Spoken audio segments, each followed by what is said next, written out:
درود به همه ذهن‌های جویای رشد. اینجا قراره کتاب ماورای طبیعی شدن رو آموزش بدیم.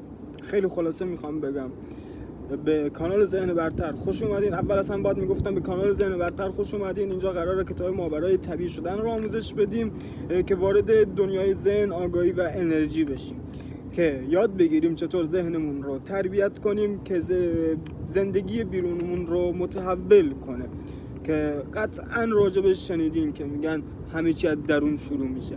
اگه دوست داری ذهن خودت رو بهتر بشناسی و بدن خودت رو بهتر بشناسی تا بتونی تربیتش کنی، تا بتونی با فرکانس هایی که به مغزت میفرستی، چیزایی که از چاکراهای پایین به مغزت فرستاده میشه و به درون و به بیرون فرستاده میشن، با فرکانس ها، سیگنال ها و همه اینها زندگیت رو متحول کنی، این کانال رو حتما سابسکرایب کن، چون پله پله قدم به قدم همش رو آموزش میدم به زبون ساده تر تا فهم و درکمون بالاتر بره. اگه دوست داری با هم رشد کنیم حتما این کانال رو سابسکرایب کن و زنگوله بغلش رو هم فعال کن. بریم تا با هم رشد کنیم.